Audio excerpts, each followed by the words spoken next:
Hi, my name is Jennifer Zielinski, and I'm your guest host for Republican Roundtable today. Max Reimer has the night off. Tonight we are delving into Minnesota's 5th Congressional District, my favorite district. The reason we are going into that district today is because we're interviewing Cicely Davis, who will hopefully be my future representative and the future representative of Minnesota's 5th Congressional District. Great to have you. Thank you for having me. Your favorite district. I'll take any bias I can get. I'll take it. Exactly. How are you doing tonight, and how's the campaign going? It's going well. Obviously much work to be done. Looking forward to Election Tuesday on November. Okay, and the first question we always ask here is, who is Cicely Davis, and why are you running for Congress? I am a walk-away Democrat, and now here I am, embracing wholeheartedly my district, Congressional District 5.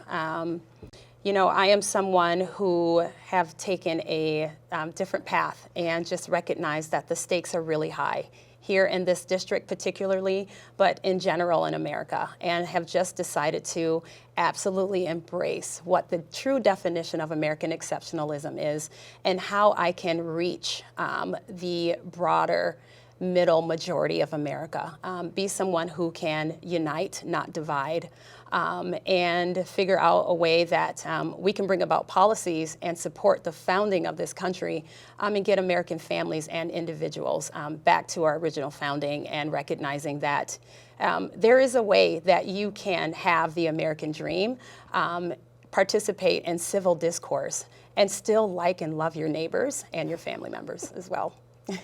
That's great. And it's like just, getting to know that basic stuff and how you can bring that forward to Congress, really serving our country and working towards bettering America, bettering Minnesota and Minnesota's 5th versus fighting against it. Like your opponent, Ilhan Omar. How are you different from her, would you say? Well, first of all, I love America. Ilhan Omar has become a symbol of everything that has been divisive, particularly coming out of this district in particular. Congressional District 5 has been through a lot, particularly referring to the summer of 2020. I've lived in this district. I know the people, I know the culture, and I know the overall general feeling of the people in this district, and what they are right now is hungry. They are hungry for a return back to normalcy. They are hungry for a champion and a leader and someone who will fight for the things that they actually care about. They're not interested in divisive leaders. They're not interested in no-count absentee leaders who are more interested in their political celebrity than they are in helping families and businesses and making CD5 a wonderful place to work, live, and visit. And that's why I'm standing in to hold her to account. Good, because every time she gets on a mic or gets on something, she says something else that we just cringe in Minnesota's 5th Congressional District, that she's our representative and we need to retire her from the Congress. Yeah, we're going to render her absolutely unqualified to go further on as the representative for Congressional District 5. It's time to rewrite the narrative and to redefine and take back our power in redefining this district. And that's something I look forward to doing and representing the people here in DC. As you're talking to voters on in your campaign, as you're working with them, what are some of the major issues that you're hearing from voters that they really are concerned about? Yeah, so, Congressional District 5 is diverse. There is no one single way to present a path to victory to such a diverse constituency. Conservatives are angry. They're angry about the progressive policies that have been pushed and forced upon them, particularly by the City Council and by Ilhan Omar. What I'm hearing from independents is that they are not really interested in paying attention to the day-to-day minutia of politics, but they are uneasy about the policies that have impacted them and their businesses and their families. They are for sure looking for a champion and someone who can bring about unity, dissolve this divide, and make sure that the policies and the person that they elect for the next, as the next representative, will bring people together and certainly not participate in the extensive name calling, divisiveness, no count, absentee, divisive leadership that we've had from the current leader. Yep, and she's literally made the pulpit about herself, and Right. it's time to bring it back to Minnesota's 5th. Yeah, the political celebrity coming out of this district in particular has left people with a nasty taste in their mouth, right? And so, maybe it's time for a proverbial political mint. But I think that all is not lost. But we have to have someone who's truly interested. So when you think about the tweets, when you think about her voting record, when you think about, the mantra that she touted in summer of 2020, defunding the police, this is someone who's interested in becoming someone who wants to divide. You cannot dissolve the divide if you're constantly putting yourself in the midst of the people, causing them to be angry, to have fear, to run to their proverbial political corners and raising their fist and fighting. So it's just time to bring things down, calm things down, and get back to really living in CD5. This is a fantastic star of the North, as I said in my launch video. I believe that's true. So do the people. And they need someone who can really lead it. Absolutely. But where is CD5? I know where Minnesota's 5th is. Just give us a view of where it is geographically and who the voters are, who you're talking to. Well, if you look at it, it's 718,000 people, and they're all right here. See, I carry with me all the time. Love it. But Congressional District 5 is 100% Minneapolis proper, and then it's western suburbs. So St. Louis Park, Golden Valley, Brooklyn Center, Hilltop, Spring Lake Park, and it even extends to the unorganized territory of Fort Snelling, a sliver of Edina, and Richfield. And so what we're talking about are 15 cities full of people who want change. They want to come together. They have learned from the summer of 2020, particularly, that perhaps, rioting in the streets doesn't really get us the results we want. And so we're ready to try something different. But who can champion that? Who can really lead us and help us out? The rhetoric that are coming from the Biden administration and with Ilhan Omar and the city council here, have certainly rendered perhaps some embarrassment for that party, but they at least have to accept that, we don't have the usual players on the Republican side to blame. And so, is there a way that I can create this permission structure to allow them to perhaps lay down their partiality and walk away from their, perspective monoliths to vote differently so that they can receive and see a different result. And that's what I plan to do.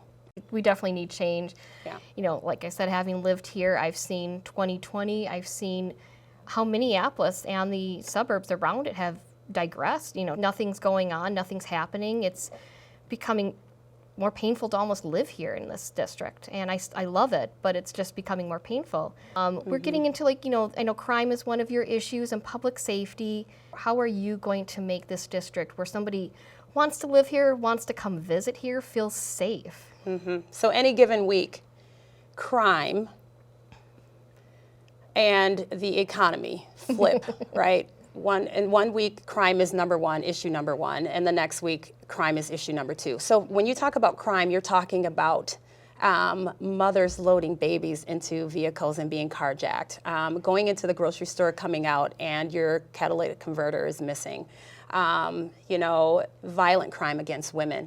At the top of June, we had 9 shootings in 7 days, right? 1 every day, 2 on Friday, 2 on Saturday. This is not sustainable, right? This is not a place you want to visit. And so this is issue number 2 because of the economy and gas prices, and it's summer. But everyone, regardless of how you identify politically, they want to feel safe. They want to be able to go to the park, walk their dogs, go for a jog, stand with their kids on the bus stop, right? Go for a night stroll with, the person that they're in love with, things like that. And so when you don't have that, when people don't feel safe in their own home, when people don't feel safe walking from the parking lot to their place of work, you render people without. You render them afraid, reluctant. It changes culture. it changes attitudes, and it has impact. And so this impacts more than just the 15 cities of Congressional District 5. This impacts rural Minnesota as well, because if they hear that Minneapolis is not safe, they're not coming. So they're not coming to the Target Center. They're not going to the Metrodome. They're not going to our theaters. They're not taking full advantage of everything that Minneapolis has to offer. And so this is all of our problems. This isn't just a CD5 problem. I want to change that, not just for CD5, but all of Minnesota. How many times do you hear from suburban people, like, they don't want to visit Minneapolis, they don't feel safe? And right. As you said, that's just going to starve the economy in Minneapolis, but surrounding cities as well. Yeah. And now we're also looking at another major issue. You know, every day you open the paper and you said, it's either crime or the economy. It's right. now gas prices, it's another carjacking, it's your grocery bill going up. Economy is a huge issue. It's always a huge issue in elections, but it's definitely a huge issue this election as we see gas prices through the roof, cutting into our paychecks. How are you going to address that in Congress? Yeah, so let me not miss the opportunity to remind everyone of the mantra by Ilhan Omar, who stood in Powderhorn Park and said, we need to completely dismantle the Minneapolis Police Department. And it has rendered those neighborhoods that she says she cares the most to be unsafe. They're a lot less safe. When it comes to kitchen table issues, we're talking about cost of living. Yeah. Cost of living per household is going up. Particularly right now, we're talking about gas prices. This is high travel time. This is when families take vacations and they can't afford that plane ticket. They can't afford that long road trip because of the gas prices. These are direct policies that have been made by our leadership here in this district and in concert with the Biden administration. They have made deliberate policies that have impacted families, driven out businesses, and have, driven up the household debt it's increased tremendously. And so it's expensive to drive to work. Each bag of groceries is costing $20, $30, $40 more. People are deciding how to carpool. This impacts family, it impacts legacy, it impacts financial futures. And I think that when you make deliberate policies impacting those type of things, that drives people more to the middle and they realize that, you know what, I didn't get what I voted for. This isn't what I had in mind. It's time for change, and that change is immediate, and it's absolutely needed right now. And I believe there is going to be that shift in culture, especially with the economy. I think everything you've built on the economy and public safety, it's going to be number one and number two on people's minds. It just depends on the week that we're at. As you're talking to voters, they say, I've always been a Democrat. I've always voted Democrat. My parents have voted Democrat.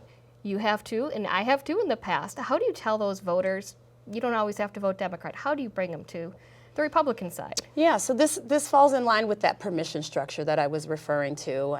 We don't have to operate in monoliths. We just simply don't. This is about common sense, and what I'm learning about the constituency in CD5 is that they are discerning. They are smart. They are critical thinkers. The simple fact is that debt is slapping them in the face. Their dollar is not worth more. Their lives are not better after 2020. It's actually significantly worse. They are less safe. They have less money in the bank. They're spending a lot more. Education is not rooted in quality. And so there's a certain truth that they have to face. What we can do is say this: listen, I am someone who will absolutely, without a doubt, govern from the right. However, I'm interested in getting quintessential CD5 back. I want to fight for families. I want businesses to understand that we are open for business and that we want you to return. I want your dollar to be worth more. And so I'm going to instill policies that increases the dollar. We're going to reverse those bad policies that have rendered businesses and families without.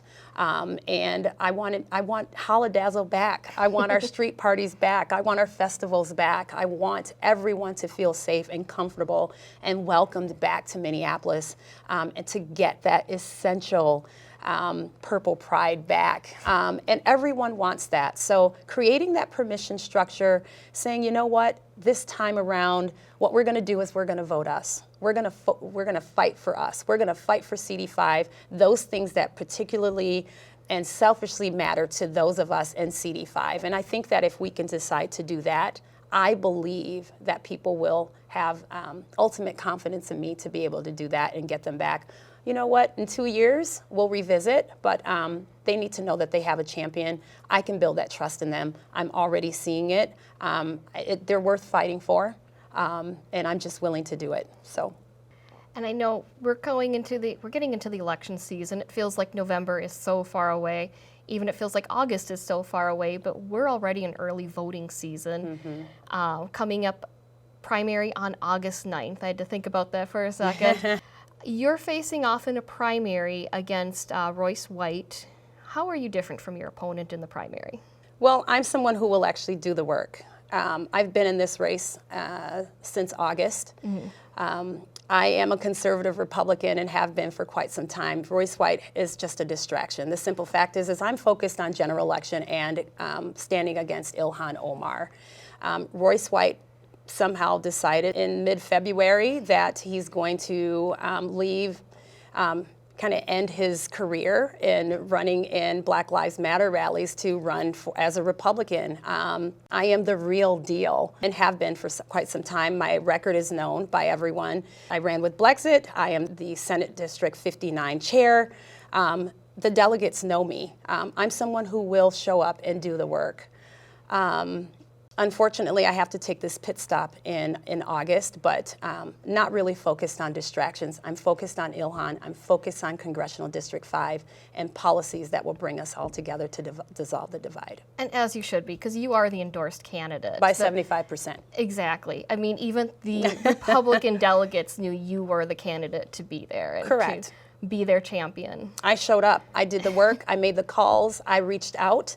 I did the research. I made sure that the delegates knew that I was serious and that I would be their champion. And so I made them feel very confident on Saturday, April 2nd. And so they made their choice. They made the right choice. They made a good choice. The work that I've done will not stop. I will work even more, work harder when I'm in D.C. I will not become a part of the D.C. members only club. I will always keep in mind CD5. I'll take them everywhere with me, and I will remain mindful of them. So that they can count on, without a doubt, with Cicely Davis. Yep, November 8th isn't a vacation day. It's where you really get to work. It's when the work begins. Exactly. Yep. And then, you know, one thing is Minnesota's 5th Congressional District, they vote blue, and that's one of the issues that we do have. How are you using your campaign to turn that tide and just really get into the issues that matter? Yeah, you know what? The people are tired. What I'm hearing from independents is that we are politically fatigued. Right? So all of the infighting that has gone on between both parties has worn them down. You know, there is a narrative that is written and that comes out of Congressional District 5. People want to be redefined, not in the way that's been written about, but in a positive light. We are family people. We are people who are honest, and you know, we love a good party, and but we're smart. We have a great economy. Minneapolis is clean and it is safe, and we need to return to that. And I believe we can. All is not lost. Minnesota has a long independent voting streak, which a lot of people are unaware of. And so it's those independent voices that I'm connecting to more so than anything. Republicans, the base, they feel confident in me, and I love that, and I won't betray that by any means. But independents, they are recognizing that they're in the middle, and they want change. They're ready for change. They're tired of the political minutia, which has rendered them without. They are absolutely tired of the same old established politician who comes in every 2 years, makes promises, doesn't fulfill them, goes back to DC and leaves them, you know, with policies that makes them more poor, a less quality education, a less safe city. And so, you know, it's time for something new. I love the rebranding that I represent. I love the voices that I'm hearing from. And it's just my honor to step up and represent them. I'm excited to do so. And I do believe that Congressional District 5 can be the leader of change all across the United States. And it can come right out of this district. I remember 2020. I'll never forget it. I'm sure the constituents as well. So we get to have a hand in how we're defined going forward. Exactly, and you know, just building a better future than what we had. I don't want to use the term "build back better" because that has failed. But you know, building that better future. 2 years from now, you are Representative Cicely Davis, and you have been in Congress. We know that freshmen congressional don't always get the best say or really get their voice heard. But if you had everything your way, How do you build that future towards a better Minnesota's 5th Congressional? Well, you listen to the people. The people know what they want. And that's my role as congressional leader, is that I am there to represent the people and what they want. Right now we have a leader who is, if you can use that term, I use that very lightly, who's tone deaf, disconnected, not present, and is more interested in celebrity and divisiveness and name calling than what the people actually want and need. And so I'm going to listen to the people. It's just simply that. And these are basics. This is what congressional leaders are supposed to do. They're supposed to be in Washington representing the constituency. So what are they telling me? Businesses are saying we are inundated with red tape and bureaucracy. You know what? Get the government's neck off of our back so that we can have business confidence again, so we can put people back in the workforce. Families are saying we don't feel safe. Moms are afraid to go out at night with babies. And financially, we're all hurting, right? The dollar is worth less. It doesn't stretch as far as it used to. Plane tickets are expensive. Farmers, even though they're outside of Congressional District 5, fertilizer and putting gas in tractors, I mean, everyone counts. Everyone has a voice. My job is to just go there and represent them and bring about policies that will make their lives better. We just simply haven't had that, and it's time for someone to step up to do so. Yeah, and when you're like, as we've reiterated, is you're going to the grocery store and you might lose your car, going to the grocery store, just not feeling safe. It's outside of the district, but there was recently a carjacking in Plymouth. So just how this has spread out, how we've almost let it get out of control in Minnesota's 5th and Minneapolis, how we can bring it back. Right. And then, one thing I've also seen on your platform is that you're working towards education. Tell us about that. Yeah, education. This is where, parents have the right. They have the absolute right to participate in their child's education, to have curricular transparency so they know what their child is being taught. We want to unify teachers and parents. You don't hear a lot of candidates saying that, but that relationship is really important.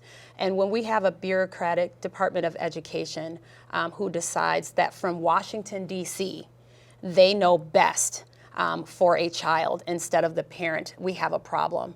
And so we want parents to be able to say, you know what, my child is not getting the best education, so I'm going to pluck them out of this school and I'm going to send them over to this district in this school. They have that right to do so. Bureaucracy has grown out of control in this country. We see curriculum that's based in critical race theory.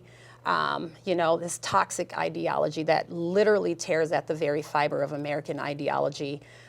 It is pitting child against child, and it's creating divisiveness. It's rooted in racism, as if everything is a remnant of Jim Crow. We need to get rid of these type of policies in our curriculum, get back to basics, reading, writing, and arithmetic, so that we can grow up, that children can grow up and compete on a national level and an international, on the world stage. And so education is so very important. And let us not forget about the trades.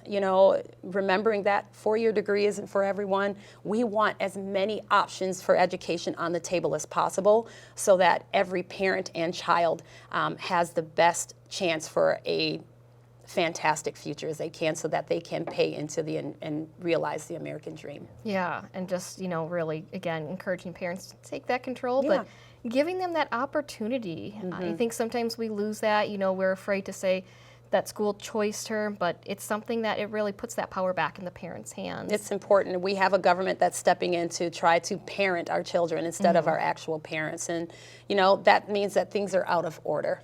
And so we need to step on the necks of the Department of Education, but whoever's making those decisions, it needs to be parents. We need to bring back the relationship between parents and teachers, but put parents back in control. And just kind of wrapping up here, you've been an activist in your community for quite some time now. I know previously you were on the show as a leader for Blexit, and you've also been a leader in your local Republican Party. If you can just give us a little bit about that. Sure. That show won an award, by the way. Yes, but I'm former state director for Blexit, Minnesota.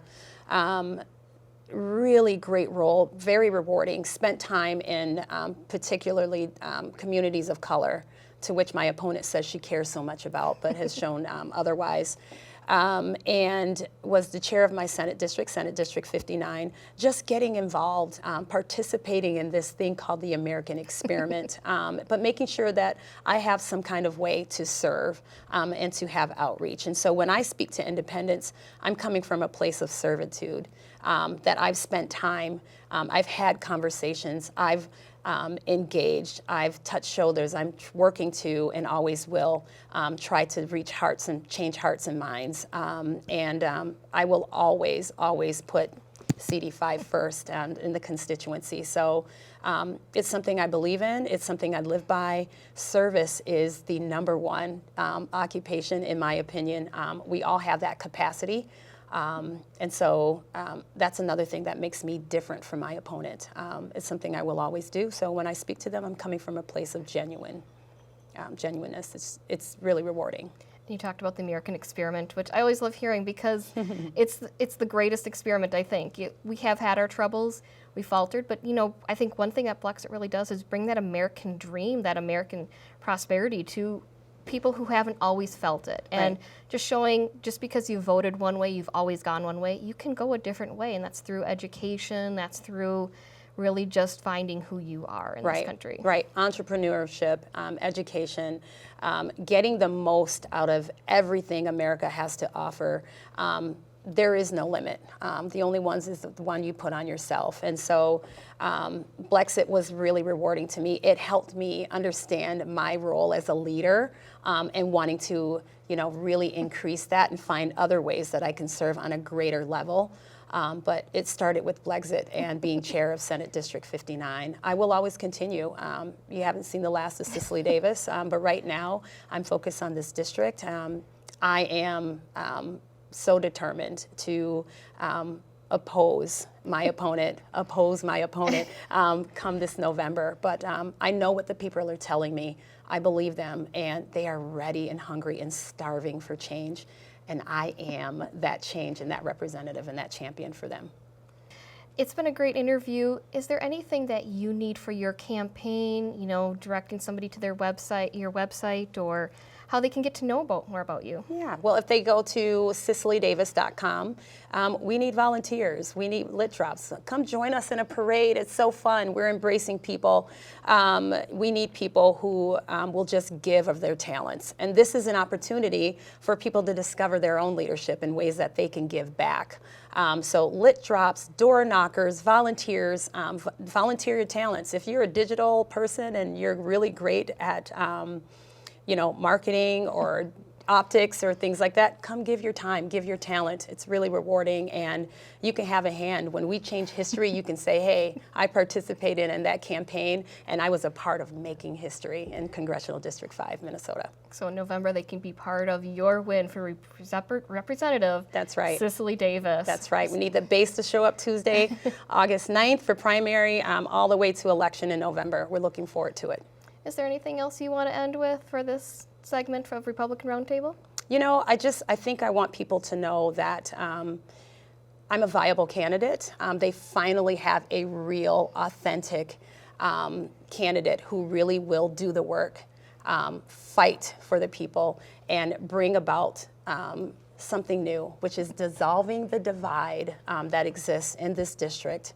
And I believe that we can change history, and it's okay to love America. It's okay to want nice things for your family, and at the same time to stand against mantras like defunding the police or rhetoric that is anti-Semitic. And they have that in me, and I'm just absolutely thrilled and honored to represent them. And I'm really looking forward to standing shoulder to shoulder with them and raising our hands in victory come this November. I love it. Cicely, it has been a joy talking to you for Minnesota's 5th Congressional District, the endorsed candidate. Thank you for having me. Thank you so much for coming on. Thank you for having me. It's a pleasure. I'm Jennifer Zielinski, and we had Cicely Davis running as the endorsed candidate for Minnesota's 5th. Thank you for joining us.